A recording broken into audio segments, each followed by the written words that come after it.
संगीत में तो मेरा शौक़ बचपन से ही था। मतलब यूँ कहूँ कि फ़िल्मी संगीत, जो भी गीत कहीं सुनाई देते थे, उन्हें मैं अपने मन में उतार लेता था। बहुत छोटी उम्र से, 4, 5, 6, 7 साल की उम्र से। हाँ, मुकेश साहब के गीतों पे कुछ मैं ज़्यादा तवज्जो देता था। शुरू से ही कुछ ऐसा सिलसिला उनके साथ मेरा बन गया था। अब मैं सोचता हूँ कि ऐसा क्यों हुआ? शायद इसकी एक वजह ये है, परिवार में तो हमारे कोई संगीत का ऐसा ख़ास स्थान नहीं था और मेरा ख़्याल है हमारी 7 पीढ़ियों में भी कोई ज़्यादा इतनी दिलचस्पी किसी को नहीं रही होगी। एक वजह मुझे नज़र आती है कि क्यों मुझे संगीत में इतनी दिलचस्पी रही, और उसकी वजह ये है, जब मैं बहुत छोटा सा था, जिस जगह हम रहते थे अपने शहर के एक मोहल्ले में, 6-7 साल 8 साल की उम्र रही होगी, सामने हमारे घर के एक एडवर्टाइज़र रहता था। एडवर्टाइज़र से मतलब ये है कि आज की जनरेशन को तो ये समझाना भी मुश्किल होगा एडवर्टाइज़र कौन होते थे उस ज़माने में, 50s में। एक तांगे पे भोंपू लगा दिया जाता था, लाउड स्पीकर, और इधर से वो बंदा जो है बोलता हुआ जाता था। वो जो भी चीज़ का प्रमोट कर रहा है वो बोलता था, उसके बीच में वो गाना लगा देता था एक। तो वो जो गाने लगाता था, उससे पहले वो ग्रामोफोन का ज़माना था, वो सुई होती थी ना, सुई बदली जाती थी, रिकॉर्ड होते थे तवे वाले, 78 वाले। तो वो गानों की पहले रिहर्सल कर लेता था, भाई कहीं रास्ते में धोखा ना दे जाएं।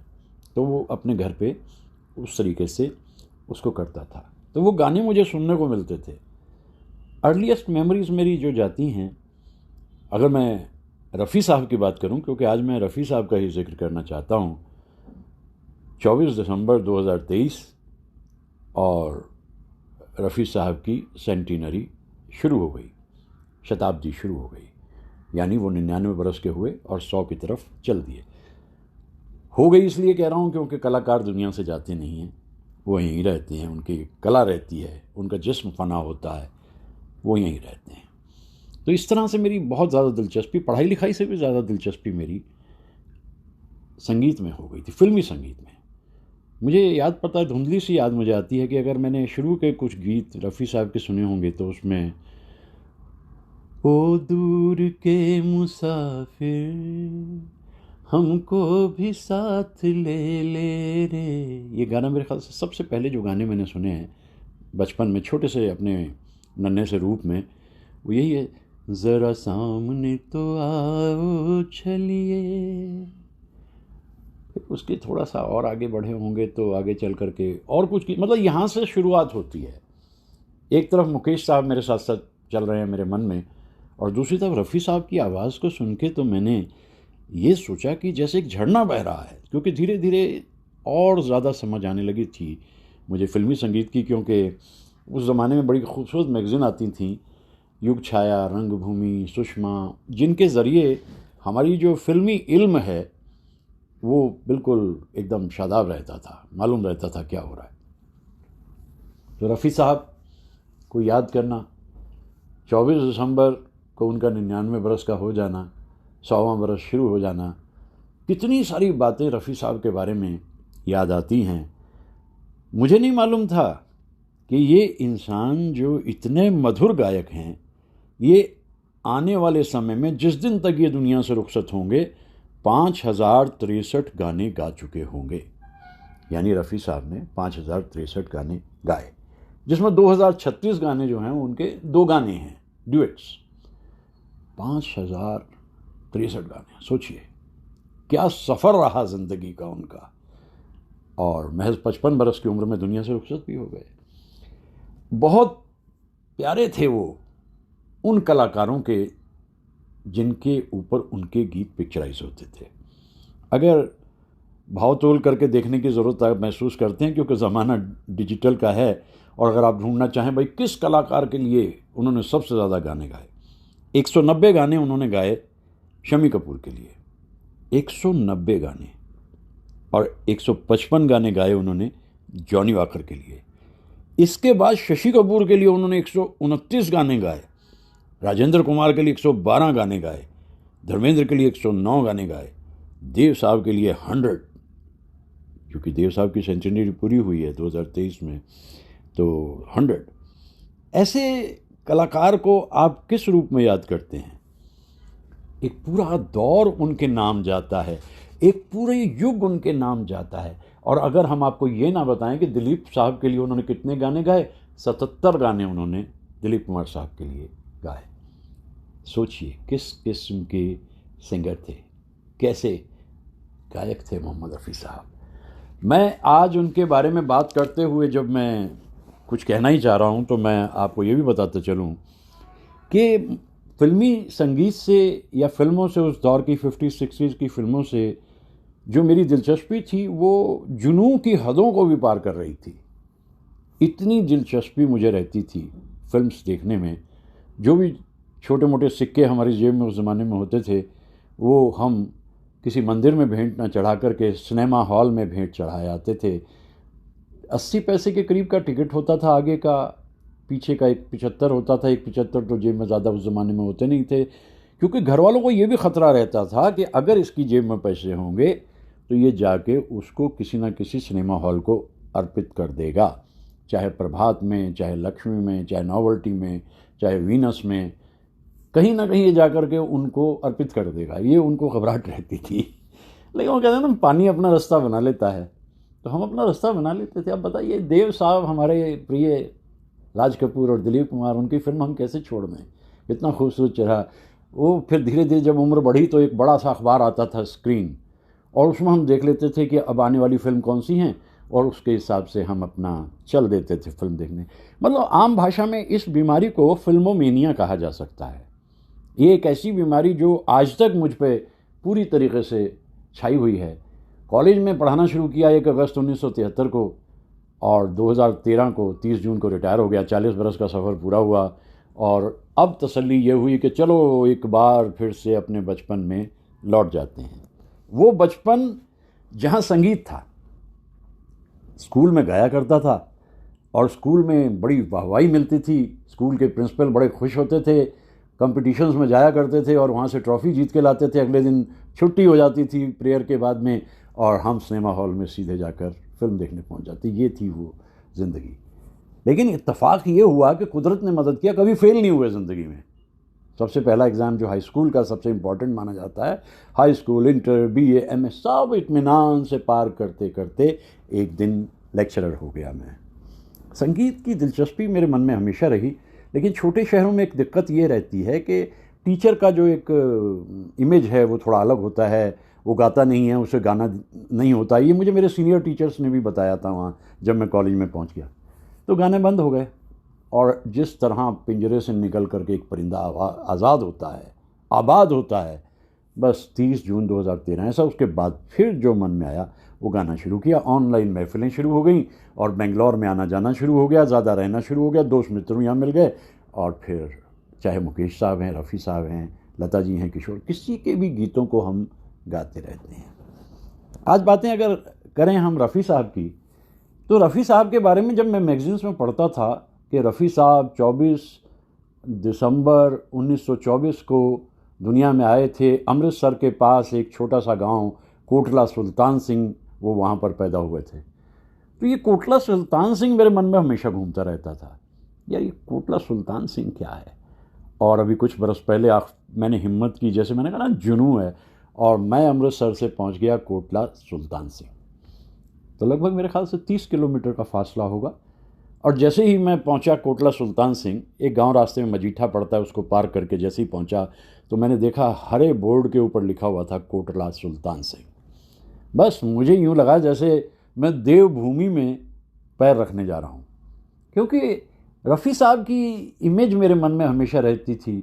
धार्मिक गीतों को भी हम बचपन में बड़ा सुनते थे। ओ दुनिया के रखवाले, सुन दर्द भरे मेरे नाले, इंसाफ का मंदिर है ये, भगवान का घर है, मन तड़पत हरि दर्शन को आ। ताज्जुब इस बात का हो रहा था कि जो ज़्यादातर भजन गाते थे मोहम्मद रफ़ी साहब, वो शकील बदायूनी साहब के लिखे होते थे, और उस पर धुन होती थी नौशाद साहब की। कुदरत ने भी क्या करिश्मा किया, 24 दिसंबर अगर सालगिरह है मोहम्मद रफ़ी साहब की तो 25 दिसंबर सालगिरह है नौशाद साहब की, और सारी ज़िंदगी इन दोनों ने एक दूसरे का साथ निभाया, खूबसूरत गीत उन्होंने हमें दिए।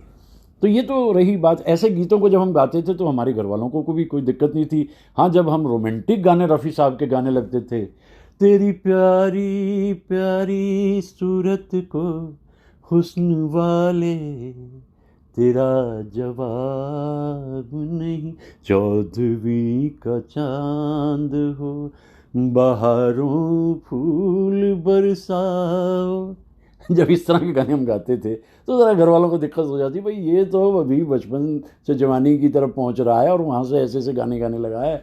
तो वो ज़माना बड़ा प्यूटैनिकल था, पुराना ज़माना था, और वहाँ कुछ कायदे कानून ज़्यादा होते थे। तो रफ़ी साहब के कमाल ये के गीत जो हैं वो रोमांटिक गीत भी होते थे, और उनके गीत जो एक धर्म को दिखाते हैं, जैसे मैं अभी गुनगुना रहा था, आगे चलकर फिर उन्होंने गाया वो धार्मिक बात नहीं है, वो ज़िंदगी की बात है। सुख के सब साथी दुख में ना कोई, ऐसा लगता है जैसे कितना श्रद्धालु इंसान है और कितना कमिटेड है अपने फ़न पे ये इंसान, जिन्हें हम मोहम्मद रफ़ी साहब के नाम से जानते हैं। तो इस तरह से हमारा सफ़र आगे बढ़ता रहा। जवानी पे पहुँचे तो वहाँ अब हम जो सुनाई दे रहे थे उनके दर्दीले गाने, क्योंकि जवानी में क्या होता है कि आप मोहब्बत कर बैठते हैं, एक बार नहीं कई बार कर बैठते हैं, और जब आप कर बैठते हैं तो शुरू में रोमांस है, बाद में विरह है, और विरह के लिए भी एक पूरी कतार जो है वो रफ़ी साहब की आपके लिए तैयार रहती थी, वो आपको परोस देते थे। हम तुमसे जुदा हो के मर जाएंगे रो रो के, 100 बार जन्म लेंगे, कैसे कैसे गीत बनते थे।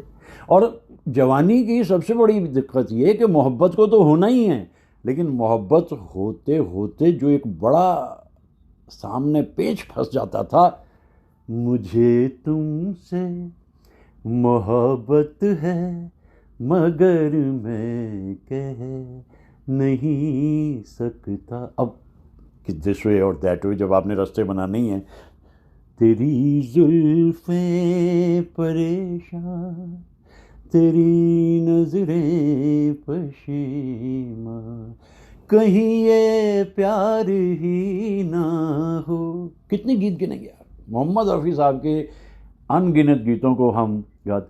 मिली खाक में मोहब्बत, जिस गीत को भी उगाएंगे, जिंदगी के मोड़ पर जो कोई रास्ता मिला, ऐसे ऐसे गीत गाते थे हम लोग उस ज़माने में। मोहम्मद रफ़ी साहब के गांव में तो मैं पहुंच गया, अब मुझे मोहम्मद रफ़ी साहब पूरी तरह से याद आ रहे। अब मैं जैसे जैसे आगे बढ़ूं तो मुझे लगा कि गांव तो बहुत छोटा सा है, आज ये हाल है तो उस ज़माने में कितना छोटा रहा होगा। खैर वहाँ एक स्कूल में मैं पहुँचा, वो ये नया स्कूल था, और क्या कहते हैं उसको, आज के ज़माने का स्कूल था, वो पब्लिक स्कूल था। और वहाँ देखा मैंने एक स्टैचू लगा हुआ है उसके आंगन में स्कूल के।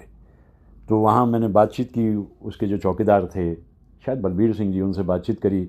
तो उन्होंने बताया कि देखो भाई, ये स्कूल तो बाद में बना है, लेकिन याद करते हुए ये स्टैचू रखा गया है रफ़ी साहब का। मैं उसके करीब गया, तस्वीर खिंचाई, रफ़ी साहब के साथ तो नहीं खिंच पाया, उनके स्टैचू के साथ में खिंचवाई। अब उसके बाद में उन्होंने मुझे बताया कि वो देखो पीछे आप छोड़ के आए हो ना, वो गवर्नमेंट स्कूल है। तो वो गवर्नमेंट स्कूल में रफ़ी साहब पढ़ते थे। तो शुरू की 3-4-5 क्लासेस उन्होंने वहाँ पर की होंगी। 11 बरस की उम्र में तो परिवार लाहौर चला गया था, ये मुझे उन्होंने बताया, जितना उनके पूर्वजों ने उन्हें बताया था। अब रफ़ी साहब का चेहरा मुझे याद आ रहा है, रफ़ी साहब के गीत मुझे याद आ रहे हैं, और ना जा कहीं अब ना जा, धर्मेंद्र आपके सामने आ जाते हैं।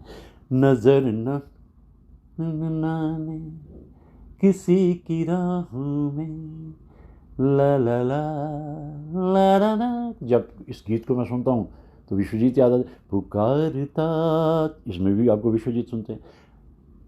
और जवानियाँ ये मस्त मस्त, यहाँ शम्मी कपूर आपके सामने मौजूद है। बल्कि शम्मी कपूर का तो एक किस्सा सुनने को मिलता है कि जब फिल्म इवनिंग इन पेरिस के गाने रिकॉर्ड होने थे तो जनरली शम्मी कपूर साहब आसपास होते ही थे, तो वो गए हुए थे बाहर, और जब लौट के आए तो उन्होंने जो गाना सुना, उन्होंने रफ़ी साहब से कहा, अरे रफ़ी साहब आपने ये गाना कैसे तैयार कर दिया, ये तो बिल्कुल आपने वैसा बना दिया, आसमान से आया फरिश्ता। रफ़ी साहब कहने लगे मैंने अंदाज़ा लगा लिया शमी कि तुमने इस गाने में ऐसे करना है, ऐसे करना है, ऐसे करना है। मैं तो रफ़ी साहब का सबसे बड़ा कमाल ये था, जिस अदाकार पे उस गीत को किया जाना है वही भाव वो दे देते थे। दिलीप साहब हैं तो दिलीप साहब, राज कपूर के लिए बहुत कम गीत उन्होंने इसलिए गाए क्योंकि राज कपूर पहले ही मुकेश साहब के साथ में जुगल जोड़ी बना चुके थे और वो जानते थे कि उनकी आवाज़ जो है मुकेश साहब की वो उन पर बहुत ज़्यादा फिट बैठती है राज कपूर पे। देव साहब के लिए खूब गीत गाए, ओ हो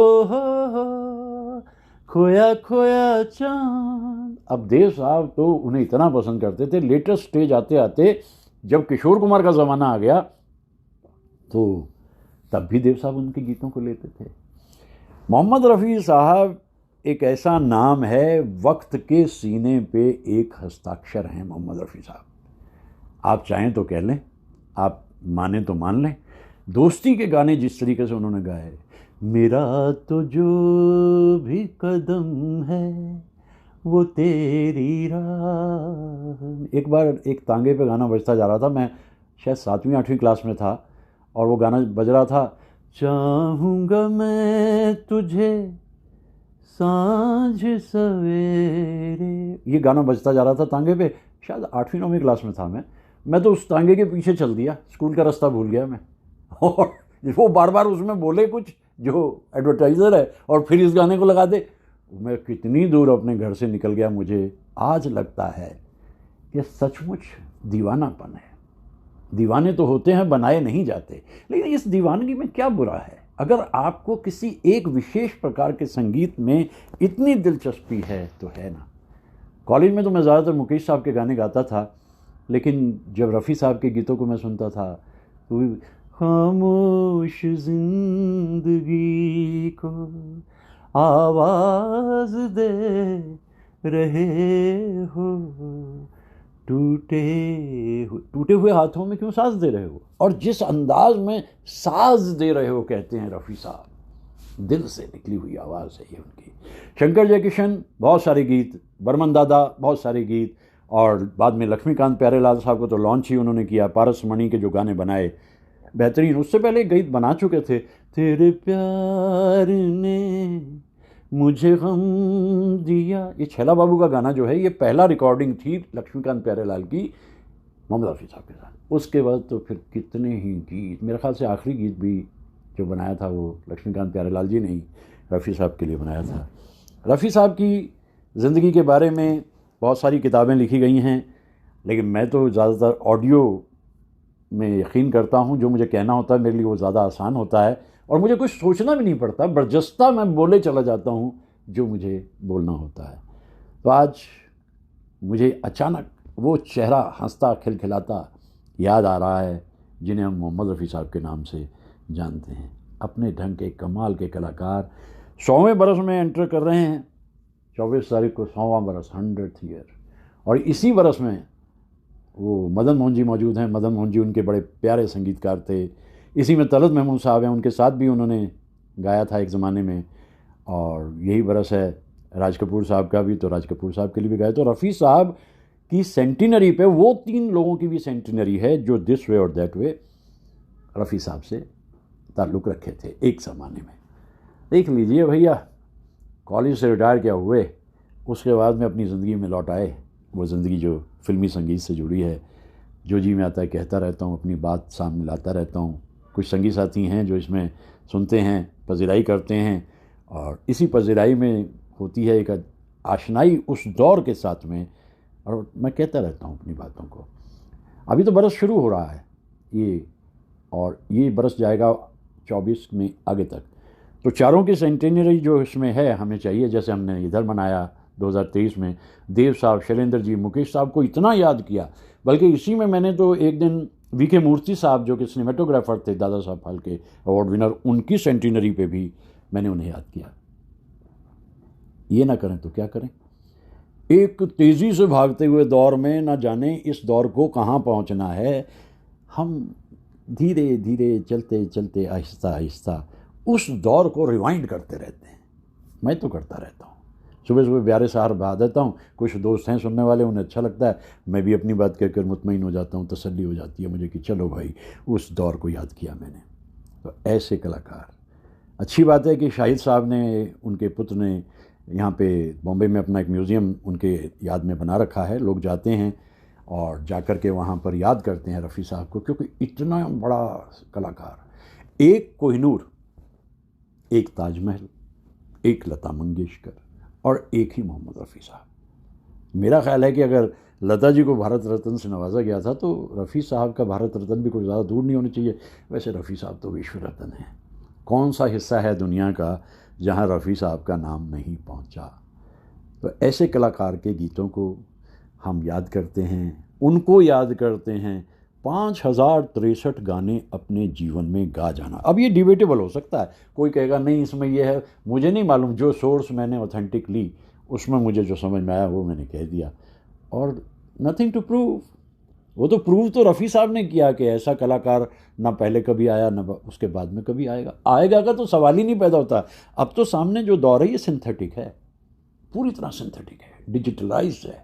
ये वो दौर नहीं है कि जब केएल साहब के पीछे कोरस में खड़े हुए रफ़ी साहब गा रहे थे रूही रूही रूही, कितने खुश थे उस दिन, और बाद में इतना नाम करेंगे, ये कहाँ मालूम था। तो मैं गया था कोटला सुल्तान सिंह और कई लोगों से, स्कूल में भी गया, स्कूल में उस क्लास में भी गया, प्रिंसिपल साहब मिले वहाँ के, बहुत अच्छे ढंग से मिले, तो मुझे बहुत कुछ उनके बारे में मालूम हुआ। और एक तीर्थ स्थान से लौटकर मुझे लगा मैं तो अपनी तीर्थ यात्रा करा। कोटला सुल्तान सिंह मुझे अब भी याद आता है, फिर कभी मौका लगा फिर भी जाऊँगा। तो दिन को शुरू करते हैं, दुआएं आप सबके लिए भी और उस दौर को याद करते करते, दुआएं दुआएं।